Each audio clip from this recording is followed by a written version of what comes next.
All right, well, what is this all about? Is it the same game? On one level, Pakistan talks peace. On another level, they are waging conflict with India, pushing in terrorists who dress, and they've done this in the past as well, in army fatigues and attack a police camp 16 kilometers inside the international border in India. Well, joining us now to debate this, Major General Rashid Qureshi, the former spokesperson for General Pervez Musharraf. He joins us from Pakistan. Zafar Miraj, member of the PDP with us. Rashid Engineer, an independent MLA. Sudhanshu Trivedi, spokesperson of the BJP.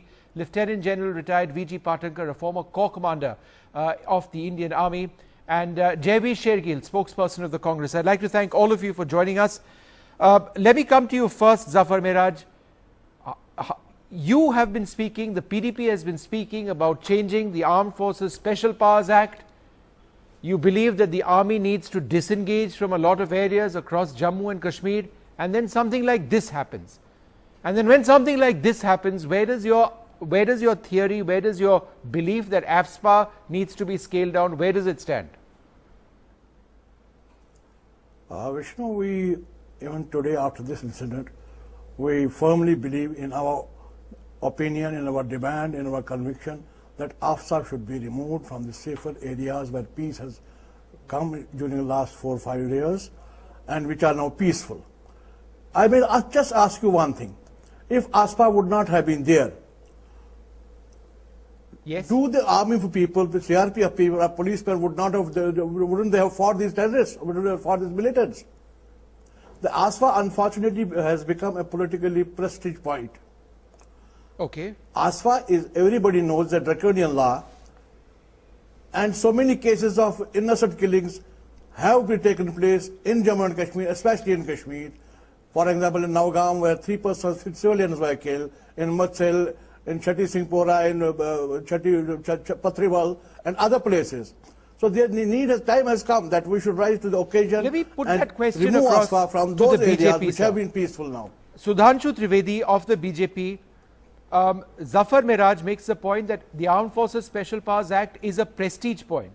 Does the BJP see AFSPA as a prestige issue? No, we do not want that it should be made a political issue or it should be made a prestige issue. It should be left towards the professional expertise of the army. And there are certain things on which we also agree that after a certain time it can be reviewed and accordingly it can be thought of other options. But as of today, yes, the things which are happening across the border and the nefarious designs of Pakistan, which is not giving any sign of positive indications, at this time, this type of act should be there. So in order that the military should be well equipped to maintain the law and order. I can give you one example. In the last 2-3 attempts, there is a change in the strategy. Now they used to cross the border and try to do such incidents in the same day and try to return back. Because previously they were trying to hide out for a few days and then execute their operation. Today they are feeling it difficult because of the certain consideration. AFSA may be one of them. And also they are not getting that much of support so I'm not from sure the the people terrorists have which AFSPA they used in to mind, expect sir. previously. But let me just bring in my other panelists. Major General Rashid Qureshi, former spokesperson to Pervez Musharraf. General Pervez Musharraf joins us as well. Thank you very much for being with us. Sir, at one level, it's a time-honored question. At one level, India and Pakistan talk peace. At another level, there is terrorists in India pushed through by Pakistan, attacking police camps, wearing Indian Army uniforms. I mean, is there will this fundamental disconnect ever go away, that on the one hand your government speaks peace, but there are other elements who try and do this? Frankly, one gets into a very emotional and heated argument when we start talking about Kashmir, but I would like you just to listen and coolly understand that it is not Pakistan. You keep blaming Pakistan. You say that it is Pakistan who sends people abroad and all this issue takes place in Indian occupied Kashmir. We have our hands full if I was in your place, I would analyze, is this a time for Pakistan to do any such thing? No. Pakistan is fighting terrorism on its own territory in Pakistan, whether it be in the frontier region or it be even in Karachi, General Qureshi, with all due even respect, in Lahore, General Qureshi, with all due even respect, in Islamabad. the belief that this is So homegrown therefore- terror, that we've got terrorists homegrown floating around in India wielding AK-47s with the ability to make very smart tactical moves on the ground in engaging the police in attacks like this, which are more advanced than they've ever been, to say that they are somehow being trained in India and are being pushed in to attack our own installations and facilities, with all due respect, sir, that's disingenuous. They are being trained in Pakistan, sir. No. The question is, when will it stop? Is this happening in Pakistan? Is exactly what you've described is something that is happening in Pakistan Precisely, also. sir. Now, No one is doubting if- for a moment. No one is if doubting, within sir, Pakistan, how Pakistan is affected by these terrorism. people No can one is doubting carry that, out- sir. No, Sir, you've got to people across you've the got to world listen. sympathize with If- people in Pakistan on the horrific terror attacks you face. We saw and we felt with outrage when all those children were butchered in Peshawar. But the question is this, sir. Yes. Terrorists within your country attack you, terrorists within your country attack us, except we happen to be a separate country, sir. When will somebody in Pakistan put an end to this? No. Pakistan is trying its best to finish. Even if you want to restrict it just to Pakistan, Pakistan is trying to do its best to eliminate this terrorism from our country. Yes. Now, if it can happen in Pakistan, why do you deny that it can't happen in India? No, sir. The point terrorists are not is- here, sir. the They're coming point across is from your side, these- sir. We are depending No, on I don't like-minded think individuals you like you, mean sir, to spread the message to whichever establishment exists in your country which is doing this. Please put an end to this. That's the only way there will be peace between our countries, sir. Let's face it. There is no two thoughts on this. Yes. There are people within Pakistan and there are, I'm sure, people within India who want terrorism eliminated from A to Z. Now, we've got to understand, if we continue to blame that these people are infiltrated from Pakistan, they go right up to Kathua or Jammu or inside India and carry out these acts of terrorism. And I was hearing just before you asked me to speak that they think that Pakistan then exfiltrates these people back into Pakistan. No, sir, not How Pakistan is it ex-infiltrates. possible? There How was a is it sense that possible? there would be skirmishes in India and terrorists would try and come back, but these are Fidaiin attackers, sir. We have no doubt of their nature. But let me at this stage bring in a former corps commander of the 15 Corps based out of Srinagar. Of course, this incident took place on the Jammu front. Lieutenant General V.G. Patankar. General Patankar, strictly from a military standpoint, if you look at the last several attacks which have taken place in Mora, in attacks which have taken place in Nogam, in attacks which have taken place in Arnia, what I'm led to understand is that these terrorists operating there are far more advanced than before. They come in with better equipment. They are tactically sound in their movements on the ground. They are smart in their tactical use of radio sets. They use it occasionally, not all the time.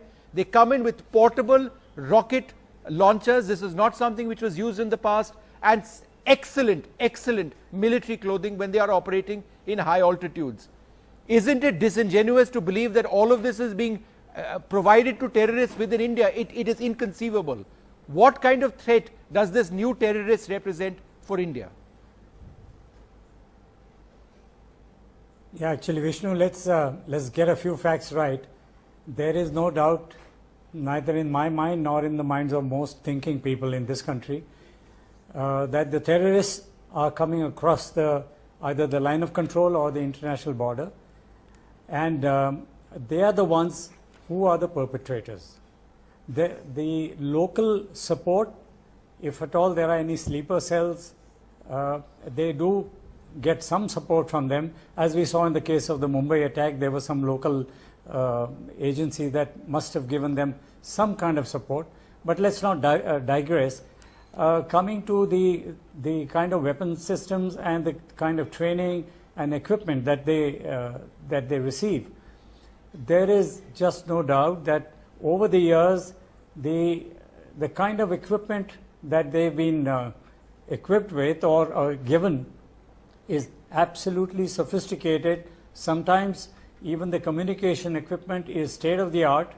So that part is something that we have enough evidence of that, because many times we've been able to capture some of this equipment and we've been able to see exactly what kind of capability that equipment has. So sophistication is definitely a very serious aspect of the kind of threat that we are facing today. And the other one is the kind of training. The training is far superior. They are motivated, and like you said, quite often it's a one-way ticket. They're not intending to go back, but become shaheeds in their own minds for whatever cause that they are devoted to.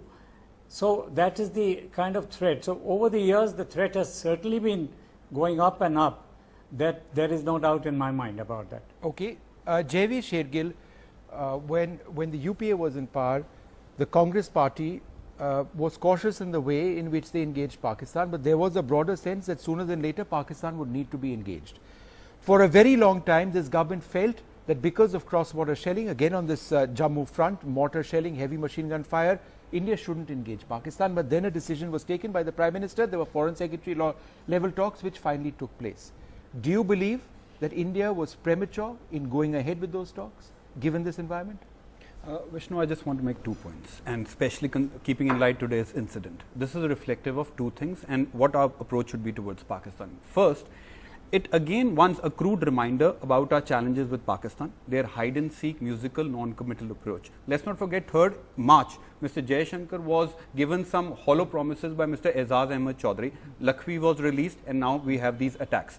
So today they have to really be committal, what Aizaz said. Second, as far as the situation is worrisome since May, 846 ceasefire cross-border violations, 144 deaths including civilians. I think our government has to adopt now a consistent approach. We called off the talks because they wanted to meet separatists. Now Mr. Gilani met Mr. Abdul Basir, and we are completely mum about that. Secondly, I think our Prime Ministers, with all due respect, is appearing to be weak-kneed. On one day we express anguish in the Parliament on Masrat Alam release. Second day we appear to be helpless when he is released. So I think somewhere consistency in our approach has to be there as far the present government is concerned. And it's high time now, considering situations and past years, we should accept a stern approach and send a strong message to this Pakistan's non-committal and hide-and-seek But Jaiveer, approach. isn't it convenient that the government of the opposition of the day will blame the government of the day of not having the right attitude towards Pakistan, when in fact the Congress did the same thing? You tried to engage Pakistan as well on so many occasions, and it failed. This government is trying as well. There is a sense that you need to be pragmatic. Vishnu, factually and statistically, I concede we've not had the best relationships even when the UPA government was in power. I concede to that.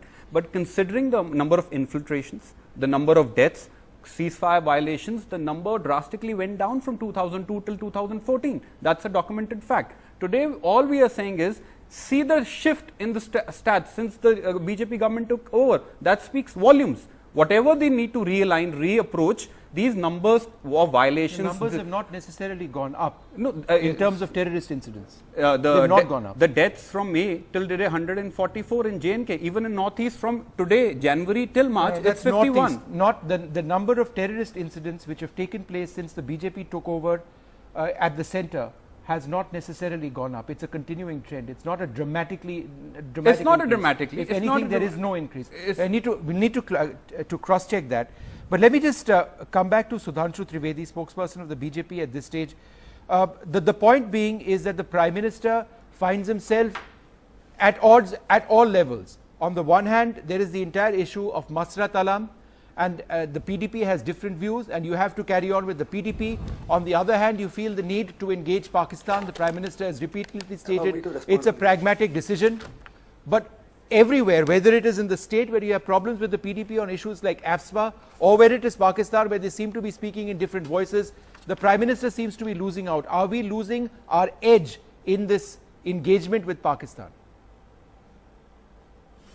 No, we are categorically clear what is going to be our policy vis-a-vis Pakistan. We were in favor of initiating a dialogue as it was given a signal at the time of swearing in ceremony when all SARC countries, head of the SARC countries were invited. So was a Prime Minister of Pakistan was also invited. But as soon as they engaged into talk with Hurriyats, we stopped the talks. It means we are having a firm stand, and I would also like to remind, for the first time, while shelling on the border side, Pakistan's defense minister has used this type of words that India is not seem to have a mindset of peace. We want to give them a befitting reply in their own language. This type of language has not come during the UPA government.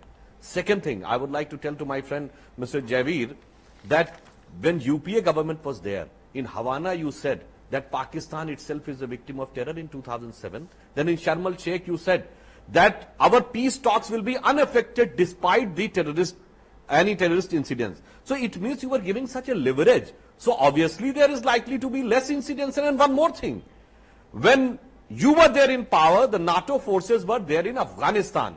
Now the withdrawal of NATO forces has almost taken place from Afghanistan. So the entire, you can say, the strategic scenario of Pakistan, Afghanistan and Indian border has also changed. So if you take into account all these three things, our position is quite clear and firm to withhold our national interest.